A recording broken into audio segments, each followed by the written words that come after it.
If feeling like getting enough water feels like a chore and an unattainable goal, the problem is not you, the problem is friction, and today we are going to fix that. We all know hydration matters, especially during the summer. But when your body is healing, and when the thing that's healing is actually your brain, hydration isn't just a wellness tip. It is actually part of the work. Our brains are made of 75% water, and they are not settled when they need more of it. Dehydration makes every concussion symptom worse. The headaches, the brain fog, the fatigue, all of it gets harder when we're not taking in enough fluids. Your brain needs water to function properly, and right now, while it's healing, it needs every advantage we can give it. So this is not about hitting some arbitrary 8 glasses of water a day goal. This is about giving your body and your brain what they actually need to heal from a concussion. And a lot of days that's genuinely hard to do, because drinking enough and consistently, especially when you are exhausted and in pain and nauseous and fatigued, takes more effort than it should. Some days plain water is not going to happen. And I'd like to be very clear before we jump into the tips. That's not a failure on your part. That's your body letting you know that it needs a different approach today. So let's build a few of these approaches and make them easier. Here are some things that work for me. First up, flavor enhancers. Crystal Light, Mio, Mayo, whatever. Kool-Aid, whatever makes you happy. And I am going to say something controversial here.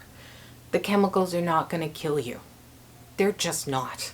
So ignore whatever the scary influencers are trying to tell you about, ooh, the Kool-Aid and the red dye number 50, 40, 30, whatever. Who cares? Drink the aspartame. Drink the soda. Drink the fruit juice in spite of the sugar. Drink the Crystal Light in spite of whatever they come up with. Water that you will actually drink and drink consistently and actually enjoy is better than water that you are going to be skipping entirely. And while you are healing from a brain injury and you are tired and in pain and everything is harder, give yourself permission to drink things that are yummy. Second tip, stop making it as you go. In the morning, make a pitcher of whatever it is that you drink. Make it once, put it in the fridge. Then for the rest of the day, you're just pouring. You're just pouring.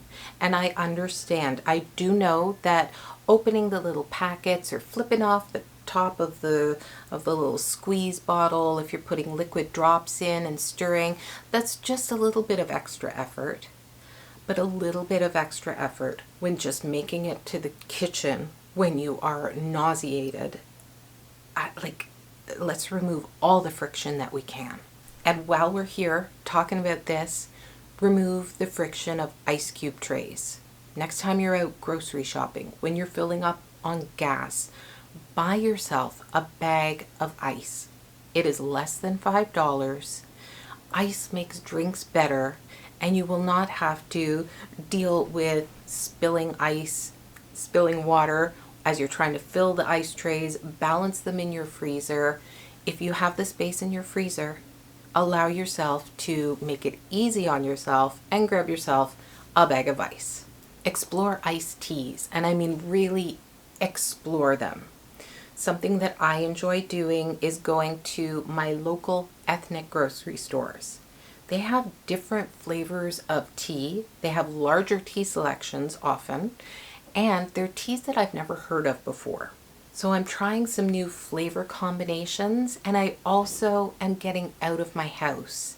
And usually these grocery stores are a little bit smaller. I'm just going in and I'm going straight to the tea selection and then leaving. It's a shorter outing. So it gets me out of my head, out of my house, and gives me something to look forward to. A store you've never been in with only one aisle that you want to browse and one thing you want to choose, on a good day, could be a good outing. And cold brew iced tea is super easy to make. You grab your tea bags, you put them into a mason jar, you fill it with water.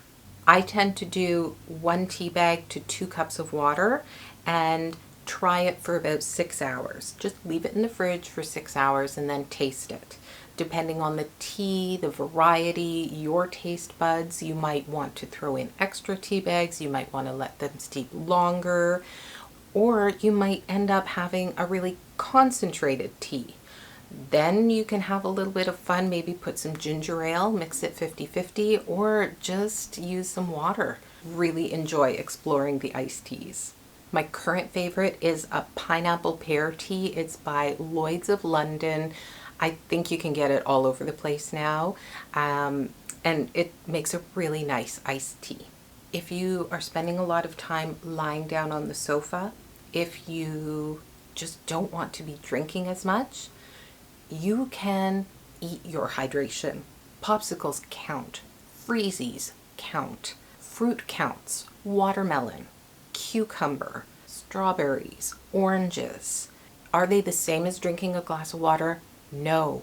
Are they better than nothing, especially if you're nauseous and you think, I just can't choke down another glass of water, but maybe you could handle a popsicle? Yes, yes, make it easy on yourself.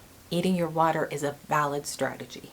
So, quick recap, flavor enhancers. Use them.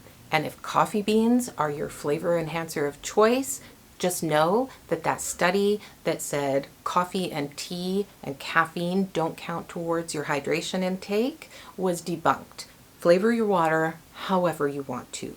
Drink your sodas, drink your juices. If you need juice boxes because you are knocking things over and the thought of having glasses lying around is stressing you out so you're not drinking as much, that's okay. Drink juice boxes. Grab a water bottle. Make yourself a pitcher of Kool-Aid, Crystal Light, whatever. Remove the friction. Remove the barriers. Drop it in the comments if I'm missing something. There's got to be other things that you could do that will give you an activity as well as hydration. And then number 4, eat fruit and count it towards your hydration. Because none of this is about being perfect. There is no perfect. We are just trying to give our body as much of the stuff that it needs to make it as easy as possible to heal. And if tracking how you're feeling on a day-to-day basis, including the effects of dehydration, if that feels too overwhelming for you, I will drop a link below. We have got tools in our Etsy shop, symptom trackers that auto-tabulate the results and make it really easy for you to understand what's happening and to communicate that information, to share that information with your medical team. Thank you so much for sticking with me. I appreciate you being here, and I hope that you remember that you are not alone trying to find ways to make hydration a little bit fun and a lot easier.